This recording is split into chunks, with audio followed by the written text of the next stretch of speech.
네, 보신 것처럼 지금 광화문 일대에선 최순실 사태와 관련된 대규모 촛불 집회가 열리고 있습니다. 이제 앞으로 청와대가 어떠한 입장을 내놓을지 전국의 향방을 가를 최대 분수령이 될 것으로 보이는데요. 네, 전문가 모시고 얘기 나눠보겠습니다. 최창렬 용인대 교수, 장성우 건국대 교수 두 분 나오셨습니다. 어서 오십시오. 네, 네, 안녕하세요.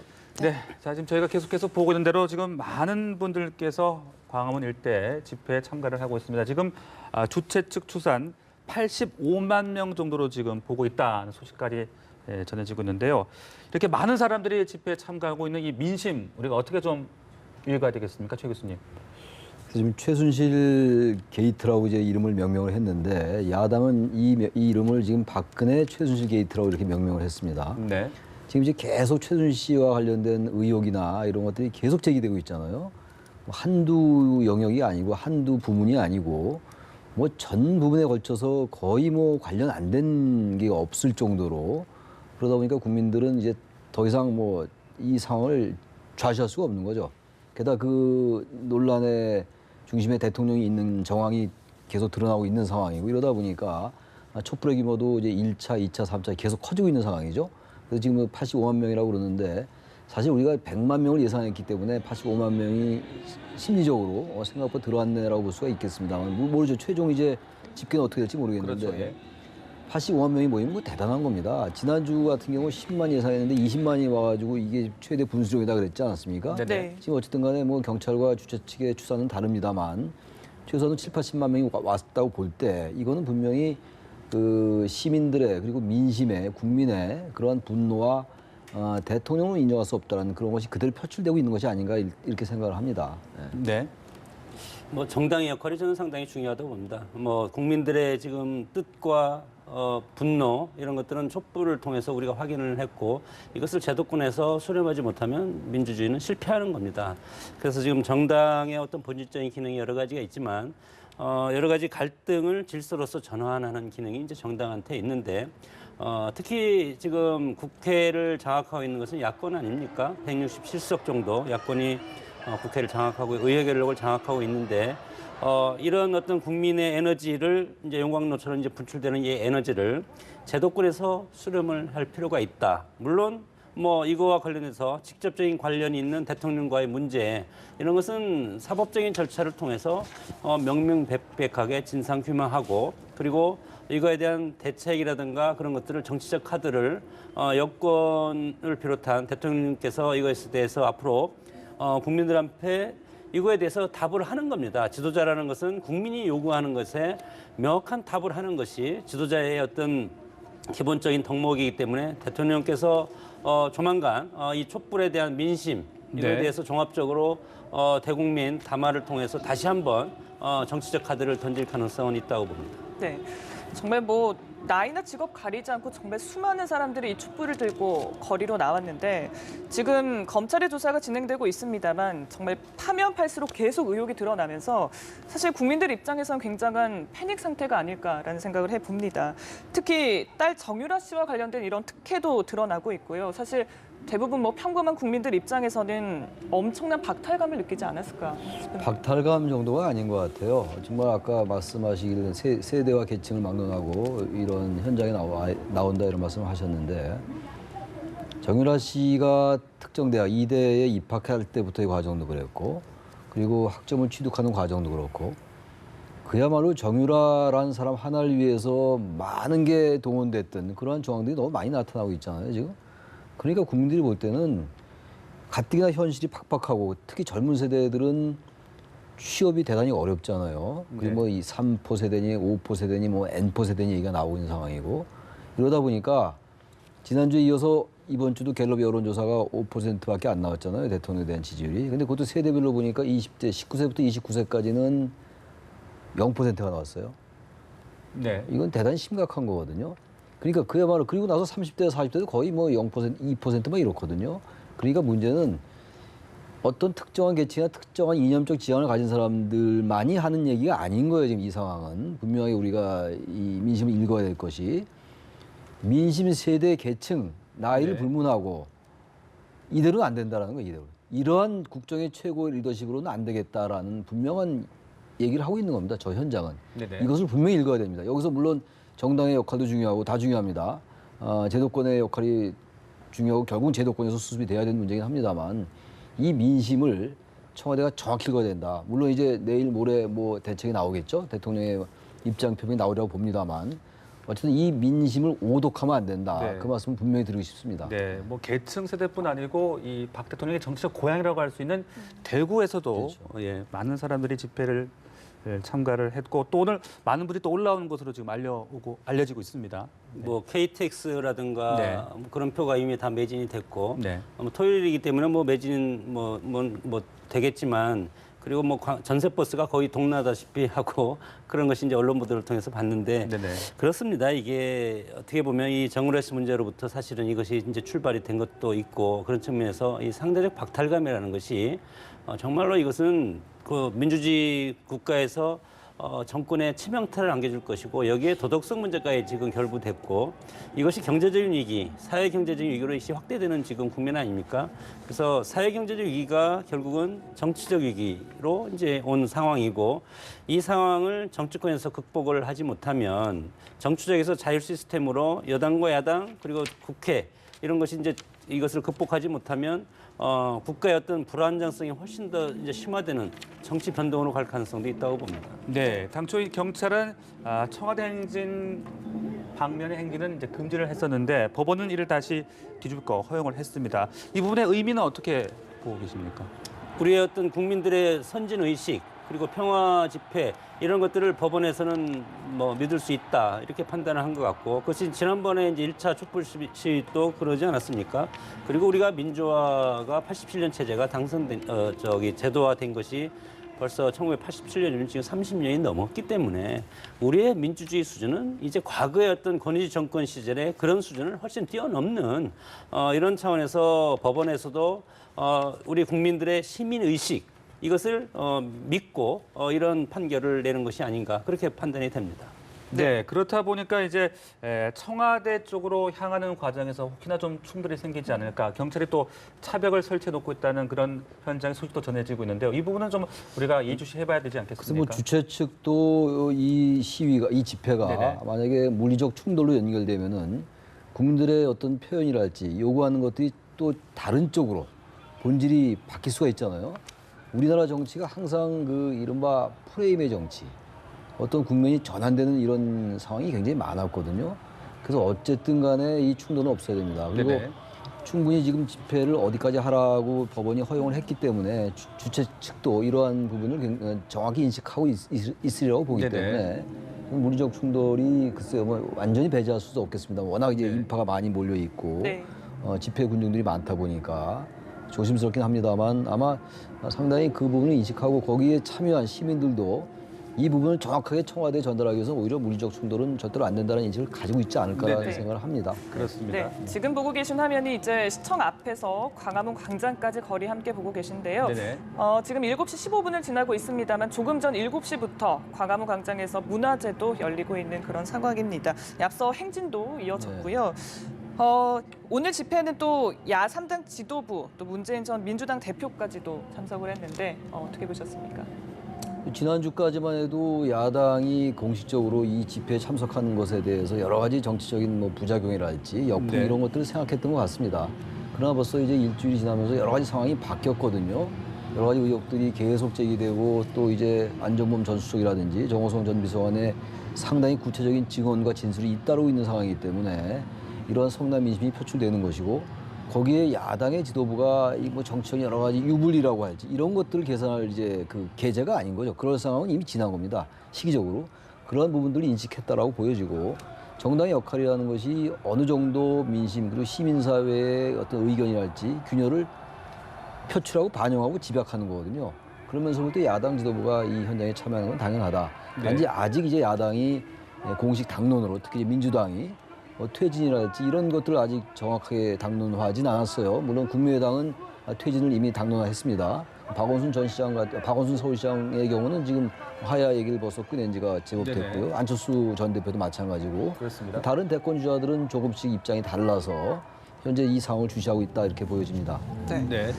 아무래도 뭐 오늘을 계기로 청와대를 향한 정치권의 압박이 좀 보다 거세지지 않을까라는 예측은 분명히 가능할 것 같거든요. 뭐 정권에서는 이거만큼 더 정치적인 부담은 없을 겁니다. 지금 뭐 아주 뭐 극단적으로 해서 오늘 시위로 집회로 인해서 청와대에 느끼는 그런 무거움 그것은 상당히 크리라고 보는데 우리 민주주의라는 것이 행정부와 입법부가 서로 견제와 균형을 하는 것이고 행정부가 역할을 못하면 입법부가 기능을 해야 되는 거 아닙니까? 그런 차원에서 야당도 물론 오늘 문재인 대표 분노 표출은 하지만 평화적으로 해야 된다. 네. 이런 것은 뭐 아주 뭐 정치 지도자로서 시적절한 표현이었다고 봅니다. 민주주의에 있어서 폭력은 정말 민주주의의 적이고 폭력이 나오면 이제 본질을 훼손할 수가 있고 그리고 폭력은 또 다른 폭력을 낳을 수밖에 없지 않습니까? 그런 차원에서 야당도 시민들이 군중으로 모여 있으면 군중 심리라는 것이 있어서 군중 심리가 이상하게 발동되면 이것이 본질을 훼손하는 다른 영역으로 넘어갈 가능성이 상당히 크기 때문에 야당도 여기에 지금 참여하고 있지 않습니까? 이런 상황에서 이 집회에 대해서 정치적인 불상사의라면 야당이 상당 부분 타격을 입을 가능성이 크기 때문에 지금 이것이 상당히 중요한 것이고 야당도 마찬가지로 이렇게 뭐 촛불 시위하고 뭐 시민들과 같이 하는 것도 좋지만 책임 있는 정당, 의회 권력을 쥐고 있는 것이 야당이기 때문에 네. 야당도 이 사태에 대한 단일화된 의견으로 전국 수습책을 내놓아야 되는데 아직까지 그것을 내놓지 못하는 것은 과연 수권 정당으로서 정말 수권 정당으로서 어떤 자질이 있는지 그런 것은 하루빨리 해서 야권의 단일한 이런 것들을 해서 정부 여당과 이거에 대해서 협상에 나서야 된다고 봅니다. 네, 네. 지금 야권의 상황 말씀해 주셨는데 이제 반면 새누리당은 오늘 또 비박계 의원들이 일부 집회 참석을 한 것으로 전해지고 있고요. 내일 또 비상시국회를 연다고 하는데 아직 지금 이정현 대표가 계속 글쎄요 버티고 있다는 표현이 맞을지 모르겠습니다만 계속 사퇴를 거부하고 있는 상황입니다. 어떻게 좀 이정현 대표의 거치? 버티고 있다는 표현이 맞죠. 네. 이정현 대표는 이 정권의 홍보수석과 정무수석을 한 분이에요. 그리고 굳이 뭐 청와대 수석을 했다고 해서가 아니라 박근혜 대통령과는 뭐 대변인 격으로 계속 불려오면서 정치생활을 했고 그리고 박근혜 대통령의 복심이라고 불려왔던 거 아닙니까? 근데 그분이 지금 대표라고 있어요. 그렇다면 적어도 정치적 책임이 필요해요. 모든 일에는 책임을 지는 자세가 필요합니다. 물론 이제 이정현 대표의 얘기도 일견일리는 있어요. 네. 수습을 하고 물러나야지 무조건 지도부가 사퇴한다고 일이 되느냐. 일리가 있어요. 일반론적인 상황에서 일리가 있는데 지금 이 상황 속에서 그 말은 별로 메아리가 없다. 누구에게 그 말이 설득력 있게 들리겠습니까? 아무리 이정현 대표를 지지하는 사람이라 하더라도 그래서 이정현 대표도 마음을 내려놔야 돼요. 본인이 있다고 해가지고 지금 뭐 사태가 수습이 됩니까? 지금 아무도 사실 사태 수습을 내놓기가 어려운 상황이거든요. 그래서 일단 적어도 당 대표로서 집권의 핵심이었던 당 대표가 사태 수습 이전에 책임을 지고 내려놓는 모습을 보일 때 그것이 이 사태를 푸는 지금 현재 새누리당이 거의 분단 위기까지 가 있는 상황이잖아요. 네네. 그것을 나름 해결할 수 있는 그 계기가 될 수 있다고 저는 생각을 합니다. 네. 뭐 그것도 뭐 우리 최 교수님 말씀 뭐 전적으로 동의하는데 네네. 새누리당이 그렇다고 비박계나 비대위원장으로 간다고 해서 여기에 도움이 될 수가 없다고 봅니다. 일단은 이거에 대한 친박은 박근혜 대통령과 저는 목숨을 같이 해야 된다고 봅니다. 물론 당 대표라든가 당 자체가 지금 형해화돼서 해체될 상황인데 지도부가 사퇴한다고 해서 국민들이 그것을 용서할 수 있겠습니까? 네. 당을 해체하는 수준까지 해서 정말로 쇄신하고 새로운 보수 정당을 만들던가 미국의 정당을 지금 뭐 트럼프 당선을 해서 잠깐 말씀을 드려보면 조지 워싱턴이 대통령 할 때는 미국의 정당이 없었습니다. 그러고 나서 조지 워싱턴의 정책에 반대하는 연방주의 정당을 만들어 놓고 가다가 그다음에 또 다른 정당이 공화민주당을 만들었습니다. 그래서 공화민주당으로 가다가 연방주의당은 후보를 못 내고 해체가 됐습니다. 그러면서 공화민주당이 다시 한 뿌리에서 공화당과 민주당 오늘날 이 두 정당이 됐는데 새누리당도 지금 그 위기라고 봅니다. 이 위기에서 새누리당이 과연 대통령이 정치적으로 여러 가지가 결정이 되고 그 수습책이 나오고 그러고 나서 그쪽의 문제가 해결되고 나서 새누리당이 과연 해체기를 갈 것이냐 아니면 재창당을 갈 것이냐 네네. 아니면 쇄신할 것이냐 그것을 결정하고 해도 늦지 않는다고 보고 결국은 정당 정치는 정권 획득이고 그것은 이제 국민들이 나중에 표로 심판하는 거 아니겠습니까? 그런 차원에서 무조건 내려놓는 것이 능사는 아니다. 저는 그렇게 봅니다. 전혀 예. 저도 하나 첨언을 하나 할게요. 아주 100% 맞는 말이에요. 정치학 강의로서 아주 훌륭한 강의를 하셨는데 이게 지금 그런 한가할 때가 아니에요 지금. 저도 그런 얘기 할 수 있는데 지금 새누리당이 어떤 정당입니까? 이번에 그 최순실 사태도 그렇고 우병우 수석 건도 얼마나 비호를 많이 했어요 새누리당이.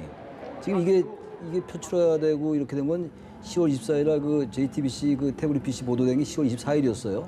그리고 그날 오후에 그 대통령이 그 시정연설에서 개헌 얘기했었죠. 그게 같은 날이 이루어졌던 겁니다. 그리고 국정감사는 그 전이었어요. 국정감사에서 우병우 수석 절대로 운영위에 출석시키지 않는다고 얘기한 사람이 누구였어요? 친박의 핵심들이었습니다. 그리고 또 하나, 친박 비박 떠나서 비박도 마찬가지입니다, 사실은. 얼마나 이 정권 임기 초부터 그런 것들 비호하고 그랬습니까? 근데 이제 와서 사태 속에서 있어야 된다? 네네. 그건 자기들끼리 얘기예요. 그래서 네네. 일단은 새누리당이 해체되건 해체되지 않는 건 별로 국민들의 관심이 없어요. 단지 지금 이제 논의를 우리가 거기까지 끌어올릴 수 없으니까 최소한은 이 사태에 있어 다 같이 책임이 있으나 우리가 구분해서 옥석을 좀 가려가지고 최소한 친박의 핵심은 물러나야 됩니다. 그게 국민들의 명령이에요. 여기서 무슨 자꾸 정당을 해체하면 뭐가 방법이 생기냐? 그럼 정당 해체 안 하면 방법 생깁니까? 네네네. 예. 그래서 두 제가 분의, 예. 아니, 잘못을 저는- 말씀은 의미가 있는데 네. 적어도 그 지도부 중에서 친박 핵심이었던 사람들이 내려오는 모습을 보일 때 그때 뭔가가 풀리는 거예요. 지금 아무도 완벽한 대안은 못 내놓습니다. 지금 네. 아까 말씀드린 것처럼 야당이 대안 안 놓으니까 수권 정도 아니다. 그 논리도 비약이에요. 아무도 대안 못 내놓습니다 지금. 그러니까 적어도 하나하나 풀어나가야죠. 아까 그 말씀하셨잖아요. 민주주의 절차가 중요하다고.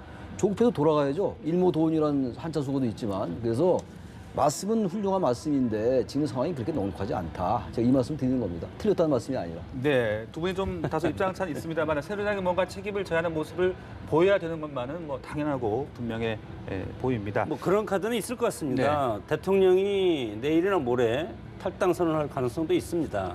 그러면 친박은 같이 하차해야 되는 거 아닙니까? 하차해서 친박 지도부는 저는 이제 뭐 내려와서 그리고 이제 비대위로 가든지 그건 이제 당에서 알아서 할 일이고 그런 카드는 있을 것 같습니다. 네, 자 이런 가운데 최순실 씨 관련 의혹들, 뭐 박 대통령과 관련된 의혹들도 계속해서 지금 불거지고 있습니다. 네. 또 병원 특혜 논란이 계속 지금 도마에 오르고 있거든요. 이 부분 어떻게 좀 보십니까? 참 이제는 이제 최순실 씨에 관련된 걸 말하기도 민망해요, 진짜 네. 이제는. 그게 과연 어떤 의미가 있는 건지 하도 많이 나오니까 제 기억은 잘 기억도 안 나고 이제. 네. 지금 이제 말씀하신 그 얘기는 그 차원병원, 그 분당 차병원인가요? 그 차병원 그 계열 병원이라고 그러지 않습니까? 차운병원. 네네. 차원병원하고 또 무슨 뭐 성형외과 김모 뭐 의원이라고 나오대요. 뭐 화면에 나오니까 이름도 다 나오던데 뭐 굳이 여기서 이름은 밝히지 않겠습니다만 뭐 대리 처방을 해갔다. 최순실 씨와 그 최순실 씨의 언니 최순득 씨가. 그리고 또 이제 뭐 서울대병원에서 병원장 얘기가 서창섭 병원장이 직접 인터뷰도 했어요. 그렇습니다. 중국의 이른바 VVIP보다 더 높은 VVIP가 누군지 모르겠는데 그 VVIP의 딸이 오니까 그 딸을 그 무슨 뭐 그 차원병원의 의사에게 맡겼다. 그래서 뭐 서울대 병원의 뭐 강남 센터인가요? 거기 의뢰했다 이런 거 아니에요? 외래 교수로? 외래 교수로요. 그리고 또 이제 그 성형외과는 또 해외 진출을 돕기 위해 했는데 조원동 경제수석이 근데 그게 뭐 좌절돼가지고 조원동 경제수석이 물러났니 이런 얘기가 있는 거잖아요 지금. 근데 국민들이 볼 때는 어떻겠습니까? 지금 이게 사실인지 아닌지 모르겠어요. 만약 이게 사실이라면 도대체가 병원 의사까지 개입을 하고 그리고 병원 의사의 해외 진출까지도 수석을 움직였고 저렇게 안 되는 나라가 이상한 나라예요. 저렇게 100만 정도가 안 나온 나라가 이상한 나라입니다. 저건 당연한 민심의 요구에 저걸 가지고 자꾸 뭐 제도권 밖에서 이렇게 얘기하면 안 되는 거예요. 지금 말씀 잘 하셨잖아요. 잘 물어보셨습니다. 지금. 네. 그런 병원 문제도 있죠. 만약에 여기 다 써도 여기 다 꽉 차도 부족할 겁니다. 최순실 씨가 과연 얼마나 개입을 했고 자기 사익을 위해서 얼마나 나쁜 짓을 했는지 네. 더 이상 설명이 필요 없는 거 아닙니까? 네. 정말 뭐 파면 팔수록 믿을 수 없는 의혹들은 네. 계속해서 드러나고 있고 네. 이게 어떻게 보면 성남 민심을 더 부추기지 않나라는 그런 얘기도 나오는데 지금 사실상 뭐 검찰의 조사가 계속 진행되고 있습니다만 이 검찰의 수사 태도도 도마 위에 오르고 있거든요. 어떻게 보셨습니까? 뭐 역대 우리 정권에서 이제 대통령 직속으로 검찰이 있기 때문에 이제 그런 오해를 정권마다 하는데 야당이 되면은 이제 검찰 수사를 믿지 못하겠다는 거. 그것은 이제 우리가 그러나 이제 일당이 계속 집권해 온 것이 아니고 여당 야당 교차로 해서 이제 정권을 지금 계속 주기적으로 교차되지 않습니까? 그런 차원에서 대통령 직속이라는 어떤 검찰권의 한계다. 그렇다고 이것을 검찰을 행정부 소속으로 놓지 않고 법원 소속으로 놓으면 이것도 또한 어떤 검찰을 움직이는 대통령의 어떤 힘을 완전히 빼버리는 그런 거기 때문에 이 사정이라는 것은 상당히 중요한데 이것이 자기들끼리 그리고 이제 뭐 자기보다 높은 그리고 뭐 예를 들어서 최근에 이제 우병우 수석 이런 문제를 할 때는 이것이 사실은 뭐 어떻게 보면 선후배 관계고 이게 좀 껄끄러운 면은 있을 겁니다. 그러나 네. 최근에 이렇게 보여준 것들 뭐 발전기고 조사받는 모습 이런 것은 상당히 부적절하고 검찰의 신뢰를 상당히 저는 잃어버렸다고 봅니다. 그래서 이것을 회복하는 길은 검찰권을 정말 정확하게 행사를 하고 그리고 이제 지금 최순실 사태 이거에 대해서 지금 뭐 다각도로 맹렬하게 지금 수사를 하고 있지 않습니까? 네네. 이것을 국민들한테 어느 정도 명명백백하게 이것을 밝혀내냐 그것으로 검찰의 어떤 명운이라든가 자존심이라든가 이런 것을 세울 수 있는 기회를 삼아야 되지 않을까 그렇게 봅니다. 우 전 수석 말씀을 하셨는데 과연 이 우 전 수석을 제대로 수사할 수 있을까요? 네. 전 잘 못할 것 같아요. 왜 그 말씀 드리냐면은 네. 지금 최근에 언론에서 제기된 게 이른바 황제 수사, 황제 소환 이런 얘기가 나왔잖아요. 그 사진에 나왔지 않습니까? 거기 뭐 우병우 수석이 뭐 이렇게 점퍼 입고 뭐 이렇게 제가 봐도 어떻게 저런 태도로 참 배짱도 대단하다라는 생각이 들어요. 정말 검찰이 내 조직이다라는 생각이 없으면 도저히 그렇게 안 나오는 거거든요. 네네. 과거 노무현 전 대통령 검찰 수사 받고 모멸감에서 자살도 하고 그랬잖아요. 그런 사람이 꽤 있었지 않습니까? 그런데 또 거기다 그런 논란이 있으니까 창호지도 발랐어요. 또 그렇습니다. 정신 못 차리고 있는 거예요 지금 검찰이. 물론 검찰도 백방으로 노력하겠죠. 지금 뭐 서울중앙지검장이 특별수사본부장도 맡아서 하고 있고 문갑금 대구고검장이 특별수사팀장도 하고 있는데 검찰도 답답하겠죠. 이게 뭐 계속 터져 나오고 말이죠. 국민들은 계속 검찰을 불신하고 뭔가 결과는 내야 되겠고 뭐 최근에 그래도 결과를 많이 냈어요. 뭐 안종범, 뭐 정호성 차관때 다 구속시켰지 않습니까? 나는 검찰이 이제 성과를 올린 건데 최소한도 검찰이 적어도 그런 오해는 받지 않게 해야 돼요. 창호지 바로 그런 그 같은 뭐라 그럴까 좀 유치하다 그럴까 아직도 정신 못 차리는 그런 태도는 좀 버려야 되고 검찰 수사 의지를 가지고 끝까지 한번 명예를 가지고 한다. 이렇게 생각할 필요가 있어요. 네. 그 황제 조사 논란 이후에 이제 우 전 수석의 그 집을 압수수색하지 않았습니까? 그래서 굉장히 늦었다라는 비판 계속 나왔고요. 그리고 또 한 가지 짚어볼 게 지금 정유라 씨가 국내에 없습니다. 하지만 의혹이 계속 터져나오고 있는 상황이고 소환 얘기까지 나오는데 어떻게 보세요? 아니 그러니까 정유라 씨 문제도 문제지만 우병우 수석도 집을 수색한 압수수색이 들어갔는데 그것도 꽤 이제 이 고발되고 나서 꽤 오래 있다가 됐다는 거고 또 민정수석실은 압수수색도 안 하고 있어요 지금. 또 결국 집에 들어와서 휴대전화 2개를 했는데 뭐 나온 게 없다고 이제 결과가 나왔잖아요. 그렇겠죠. 우병우 수석이 누굽니까? 대한민국 특수수사통의 뭐 대가 아닙니까? 네. 말로 그 흔적은 남겨놨겠어요?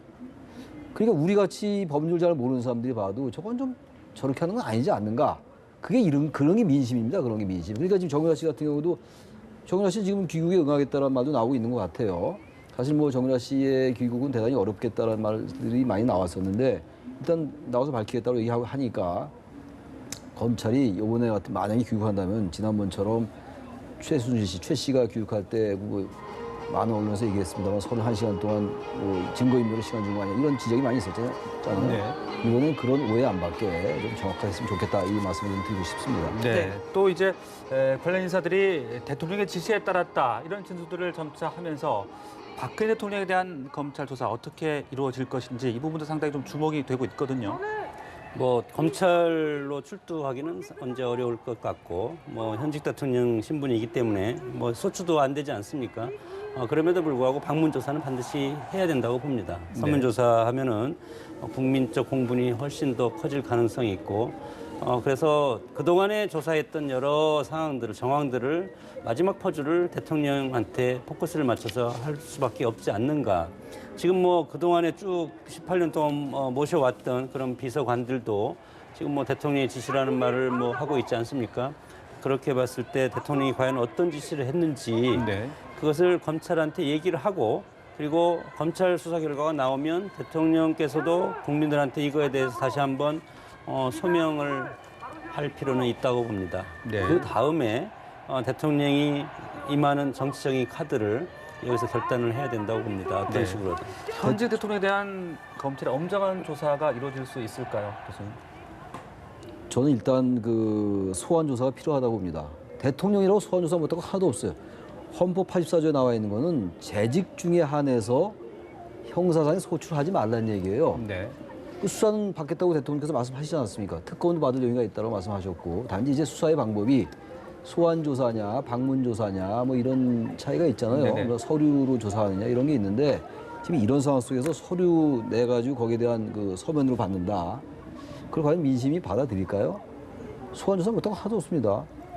법 앞에 많이는 평등한 거 아닙니까? 단지 국가 원수란 것 때문에 일종의 특권 같이 이제 형사상 소출하지 아니한다는 거고, 재직 중에 재직이 끝나면은 소추하는 거예요. 기소하고 피의자 신분을 바뀔 수도 있는 것이고, 반드시 그렇다고 단정하는 건 아니겠습니다만, 그렇다고 소환 조사해서 명명백백하게 진상 규명해야죠. 저 성남이 지금 저러고 있는데 이 대통령이니까 그냥 방문 조사하고 만다. 이게 말 됩니까? 그러니 아니한 시까지는 안 됩니다. 지금 상황 자체가. 그건 다른 때 뭐 대통령의 의혹이 있을 때 그 말이 돼요. 지금 그런 상황이 아니라는 걸 다시 한번 말씀을 드리는 겁니다. 제가 이제 우려하는 것은 뭐 검찰 포토라인에 섰을 때 이것이 이제 외교적인 외국으로 이거 전파를 타고 나가지 않겠습니까? 네. 그러면 외교권도 저는 대통령은 상실한다고 봅니다. 그러면 그 순간 저는 하야해야 된다고 이렇게 판단하고, 외교적인 역할을 하는 대통령이 검찰 라인에 쓰면 외국에서 이 정상을 받아들이겠습니까? 그렇기 때문에 검찰 조사를 우리가 일단은 지켜볼 필요가 있고, 검찰에서 이 사실적인 팩트에 대해서 명확하게 밝혀서 국민들이 믿을 수 있게끔, 그리고 국민들도 이 정도구나 이렇게 해서 진정성 있는 검찰 조사가 이루어지면 된다고 봅니다. 지금 검찰도 입장이 조금씩 바뀌는 것 같아요. 당연히 이제 우리 국민들도 대통령인데 수사도 보통 일이 아닌데 말이죠. 현직일 때 수사를 받은 대통령은 한 분도 없었어요. 한 분도 안 계셨단 말이죠. 그래서 수사 자체도 대단히 이례적인데 네. 어떻게 소환 조사까지 가능하냐, 이런 것들이 일반적인 국민들 인식이면 틀림없어요. 근데 워낙 이제 상황이 이렇게 되다 보니까 검찰도 소환 조사도 가능하다 이런 입장을 밝혔어요. 이미 소환 조사를 할지 안 할지는 결정을 안 했겠습니다. 그래서 소환 조사를 하게 되면 뭐 맞는 말씀이죠. 대통령이 일국의 정상이 포토라인에 쓴다, 상상할 수 없는 일이죠. 근데 그 이전에 수사 받는다는 것 자체로 이미 외교로서의 그 정당성을 상실한 거예요. 포토라인에 쓰냐 안 쓰냐는 중요하지 않아요. 이미 수사에 들어갔다. 그렇게 된다면 벌써 그건 같은 얘기입니다. 그건 50번 100번예요. 네. 그걸 가지고 우리가 뭐 외교권에서 우리가 불이익을 받는 이 놀이를 하는 건 아닌 것 같아요. 제가 보기에는. 이제 현직 대통령이기 때문에 참고인 조사죠. 지금 뭐 피의자 조사가 아닙니다. 검찰 출두한 것은 피의자라고 인식할 가능성이 상당히 많은데, 현직 대통령은 피의자가 아니고 참고인 조사밖에 못하는 거기 때문에 그 검찰 출두해서 조사받는 것은 좀 여러 가지 격식상 문제가 있다고 봅니다. 네. 그렇다면 오늘 이 집회를 박근혜 대통령도 틀림없이 보고 있을 텐데, 다음 카드 어떤 카드를 내놓을까요? 그래서 그 카드라는 게 지금 이제 야당이 얘기하고 있는 거는 몇 가지가 있었잖아요. 추미애 대표가 얘기한 게. 네. 그 별도 특검, 국정조사, 그리고 국정 이선 후퇴, 총리 지명 철회, 그리고 난 다음에 국회 추천 총리 받아라, 이런 거였어요. 네. 근데 대개 사실 뭐 지금 김병준 총리 후보자가 아직 철회는 안 했습니다만 사실상의 철회죠. 그것까지 시비 걸 건 아닌 것 같고, 이 이른바 이제 국정 이선 후퇴인데, 앞서 충분히 논의를 했습니다만 국정 이선 후퇴라는 게 의미가 대단히 모호하다, 애매모호하다는 얘기예요. 그래서 대통령의 카드도 사실 하야 아니면은 국정 이선 후퇴인데, 국정 이선 후퇴를 이제 선언한다면은 그건 어떤 것이냐, 그 논란은 또 있을 겁니다 아마. 네네. 야당의 생각이 다르고 대통령이 생각하는 국정 이선 후퇴가 다를 수 있어요. 왜냐하면 헌법 테두리 내에서 대통령이 국정 이선 후퇴를 어떻게 합니까? 직을 유지하고 있는데 아무것도 하지 말라고 하는 것도 대단히 어려운 얘기예요. 사실상 행정 공간에서 말이죠. 그렇다고 탄핵에 들어가는 건 전혀 별개의 문제인 것이죠. 하야라는 것은 대통령 본인이 결단하는 문제니까 그거는 뭐 요구할 수 있으나, 국민들이 압박하고 지금처럼 압박할 수 있겠으나 그건 뭐 대통령의 의지에 딸린 것이고, 네네. 사실 대통령의 카드는 탈당, 이선 후퇴에 대한 어떤 정치적 선언 같은 거, 네. 이런 것들이 있지 않을까 지금. 아마 그런 조치들이 다음 주에는 꼭 그 조치가 아니래도 거기에 버금가는 조치는 나올 것 같긴 합니다. 이 상황을 그대로 묵고 하기는 어려울 것 같아요. 네. 국정 이선 후퇴. 어떤 수준이 적절할 거로 생각을 하십니까? 뭐 국정 이선 후퇴라는 것은 현행 헌법으로는 불가능합니다. 헌법을 개정해야 되겠죠. 그러면 그런 개념을 헌법에 넣어야 되는데 국정 이선 후퇴는 할 수 있는 게 없다고 봅니다. 다만 그런 모양새를 만져서 운영의 묘를 살릴 수는 있겠다. 네. 그러나 대통령이 거기에 중심에 서지 않는 방법은 초헌법적인 발상이기 때문에 이것에 대해서는 어느 누구도 이거에 대해서는 책임질 사람이 없습니다. 결국은 대통령이 책임져야 됩니다. 이렇게 네네. 되면 그런 상황에서 결국은 할 수 있는 것이 이제 탄핵인데 절차적인 어떤 방법으로는 탄핵도 구체적으로 범죄 혐의가 있어야 되는 겁니다. 이것은 검찰 조사가 끝나야 되는 건데 이렇게 했을 때 이런 탄핵의 정치적인 효과가 야당이 어느 정도 가져갈지는 모르겠지만 네. 이것도 또 국민청사의 과거 노무현 대통령 탄핵 때 그런 반면교사도 있고 지금 이 탄핵을 발의했을 때 국회에서 200명입니다. 예. 미국 같은 경우면 출석의 3분의 2가 탄성하면 탄핵이 미국은 통과가 되는데 우리 같은 경우는 제적 의원 3분의 2니까 200명이 찬성을 해야지 탄핵이 그렇죠. 통과가 될 텐데 이것도 또 여러 가지 또 있고 탄핵이 통과된다 하더라도 또 헌법재판소에서 결정을 해야 되지 않겠습니까? 그러니까 어느 것도 지금 어느 것도 해결 방법이 될 수가 없다. 그래서 이 전국이 정말 어려운 전국으로 계속 빠져들어가는 것이 본질보다도 훨씬 이런 다른 어떤 정치적인 역학관계 이런 걸로 인해서 이 전국이 뒤틀릴 가능성이 상당히 많다고 봅니다. 네. 그럼 결국은 이 피해는 정치 혼란 그리고 경제 혼란, 외교적인 혼란, 안보적인 위기 이런 것이 오면 결국은 이제 국가 전체가 혼란의 나락으로 빠질 가능성이 있는데 이것을 결국은 정치는 정치인들이 해결해야 되지 않겠습니까? 그래서 진정성 있게 여당, 야당, 정치인들이 중지를 모아서 해결하는 방법을 모색해야 된다고 봅니다. 앞서 추미애 대표가 국민의 명령을 대통령이 거부할 시에는 전면적인 퇴진을 요구하겠다라고 했는데 이 국민의 명령을 어떻게 해석을 할지도 궁금하고요. 국민의 명령은 예. 뭐 퇴진이죠. 하야죠. 뭐 그걸 뭐 돌려 얘기할 필요 없을 것 같아요. 지금 하야가 아니라 뭐 탄핵까지 요구. 그러니까 지금 글쎄 탄핵을 요구할지 단정하기 어렵죠. 지금 탄핵에 대해서 결정을 내리기가 어려울 거예요. 앞으로 지금 좀 부담스럽겠죠. 대단히 부담스럽죠. 200명을 확보한다는 보장도 없고 그 헌재 가서 또 가결된다는 보장도 없는 상황이다. 더군다나 지금 헌법재판소 9명의 법관 중에서 6명은 대단히 보수적인 인사로 알려져 있고 이런 상황 속에서 탄핵을 쉽사리 결정이 어려울 것 같은데 지금 제 말씀처럼 국민의 명령을 듣지 않으면 퇴진 운동 들어가겠다라는 거니까 퇴진 운동이라는 건 결국 뭐 하야를 계속 요구하면서 한편으로 지금 당론으로 하야 요구하진 않았잖아요. 당론으로 결정할 수 있는 거겠죠, 하야를. 그리고 이제 탄핵 같은 것들에 대한 논의를 시작할 수는 있겠죠. 뭐 그런 걸 의미하는 것 같습니다. 그런가 하면 뭐 대권 주자들의 입장도 조금씩 미묘하게 다르거든요. 대권 주자들도 자신들의 정치적 입지를 고려하는 것도 분명히 있는 거죠. 그건 나무랄 게 전혀 없어요. 이 상황 속에서 정치적인 입지를 생각 안 하는 주자가 이상하죠. 단지 중요한 거는 이게 어떻게 이제 현재의 위기를 극복할 수 있고 민심을 잘 반영해 내느냐가 중요한 거 아니겠어요? 근데 알려진 바와 같이 박원순 서울시장과 안철수 전 대표는 이미 일찍이 하야 쪽으로 목소리를 내기 시작했고 박전 비상대책위원장도 하야 쪽으로 얘기하는 것 같아요 지금. 손학규 전 대표도 이제 어제 성명을 보면 이미 국민들은 대통령이 탄핵을 결정한 거다 이런 입장을 내놓고 있는 상황이에요. 그러니까 이제 거의 모든 주자들이 약간의 차이 있습니다만 탄핵과 퇴진을 요구하고 있는 겁니다. 그건 분명해 보입니다 지금 현재 상황에서는요. 네, 지금 뭐 지지율이 5% 정도밖에 나오고 있지 않으니까요. 청와대 입장으로서는 상당히 부담스러울 수밖에 없을 텐데 어떤 방향의 또 수습책이 나올지 계속 궁금해집니다. 수습책은 일단은 뭐 법대로 가는 수밖에 없다고 봅니다. 가장 어려울 때 우리가 법대로 가고 그리고 돌아가는 것보다는 바른 길을 가는 것이 좋다고 합니다. YS의 대도무문처럼 큰 길을 가는 거죠. 큰 길을 가서 대통령 입장에서는 뭐 대국민 사과하고 이제 또 한 번 또 사과를 해야 되겠죠. 네네. 검찰 조사를 받고 나서 검찰 조사 전에 구체적인 혐의가 아니고 구체적인 어떤 것에 대해서 특정한 사안에 대해서 얘기를 해버리면 또 가이드라인 제시라고 또 비판을 받지 않겠습니까? 그러니까 검찰 조사하기 전까지는 어떤 말도 할 수 없을 것이다. 다만 정치적인 행위를 할 수 있다는 것은 이제 뭐 탈당 카드밖에 없습니다. 제가 보기에는 대통령이. 그리고 나서는 다른 건 뭐 할 수 있는 것이 없고 그리고 또 사과를 한다고 했을 때 어떤 사과를 할 게 없다고 봅니다. 이미 사과를 해놨고 검찰 조사를 받고 검찰 조사가 나온 다음에 그 결과에 따라 또 사과를 해야 되겠죠.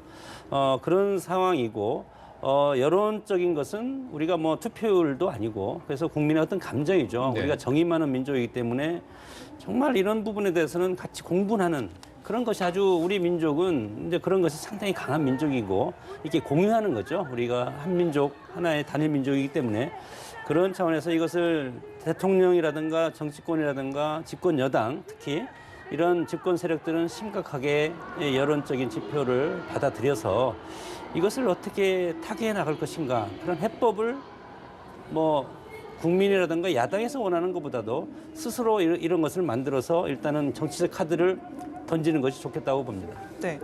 앞서 뭐 최 교수님께서는 지금 이 사태를 해결할 수 있는 수습책이 사실상 정치권에서 내놓기 힘들다라는 말씀까지 해주셨는데 어쨌든 여당 입장에서도 지금 집안 싸움에 중이지만 이 상황을 좀 해결할 수 있는 어떤 해법을 좀 제시하지 않아야 될까 싶은데요. 그리고 당연한 얘기죠. 저도 자꾸만 답답합니다. 네. 정말 수습책 저뿐만이 아니라 뭔가 이걸 해결해 나가야 될 거 아니겠어요. 처벌은 처벌이고 사태 진상규명은 하는 한편으로 뭔가 이걸 뭐 좀 한 걸음 나가야 되는 상황인데 역시 지금 뭐 왕도는 없는 것 같아요.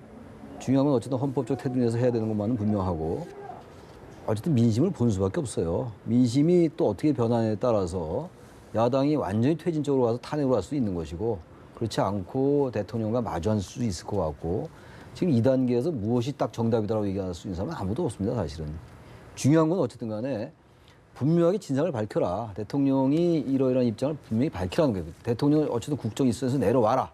그 요구만은 분명합니다. 지금 아까 화면 보니까 85만 명에서 지금 100만 명 추산 이렇게 나왔네요. 주최 측에서. 뭐 지금 네. 85만 명이다 100만 명이다 그 숫자를 따지는 게 중요한 건 아니고 기본적으로 야당도요. 지금 무조건 일로 가겠다고 얘기하기 어려워. 그러니까 이제 이 상황을 보고 판단하겠다는 거 아닙니까? 여당도 마찬가지예요. 지금 새누리당이라 한들 뭐 무슨 대책이 있겠어요. 지금 야당도 마찬가지고. 단지 중요한 거는 지난번에 요구했던 게 국정 이선 호텔 전제로 한 국회 추천 총리인데 그 카드도 많이 빛이 발하지 않았는가 이제. 상황이 많이 바뀌었잖아요 지금. 그래서 그걸 어떻게 그대로 계속 주장할 수 있을지. 영수회담을 해야 되는데 그럼 영수회담이라는 걸 또 야당이 볼 때는요. 대통령이 거의 완전히 지지를 상실한 상태인데 야당 입장에서 볼 때는요. 네네. 과연 그러한 대통령과 마주 앉는 것이 과연 정당한가라는 생각도 정치적으로 할 수 있어요. 거기다 뭐 이제 비판도 있을 수가 있고 찬성도 있을 수가 있겠습니다. 그렇기 때문에 일단 상황을 좀 지켜보고 일단 진상규명에 주력해야 된다. 그런 다음에 민심에 따라서 정치권이 적절하게 대응할 수밖에 없다. 이렇게 생각합니다. 네. 조금 이제 아쉬운 것이 이제 돌출 전국이고 이게 좀 엄청나게 큰 지금 뭐 시위 전국으로 이제 변했는데 정치적 위기로 변한 거 아닙니까? 근데 국회의 본질적인 기능은 수행을 해야 된다고 봅니다. 예산국회 지금 남아있지 않습니까? 이것은 국민의 내년에 먹고 살 그런 예산인데 이거에 대해서 지금 뭐 지면이라든가 언론이라든가 이런 데서는 거의 이제 이런 것은 나오지 않고 그런 것들도 국민들, 민생의 어떤 그런 것들도 우리 국회라든가 정치권에서 이것에 신경을 써야 된다고 봅니다. 네, 알겠습니다. 지금까지 최창렬 용인대 교수, 장성호 건국대 교수와 함께 말씀 나눴습니다. 고맙습니다. 고맙습니다.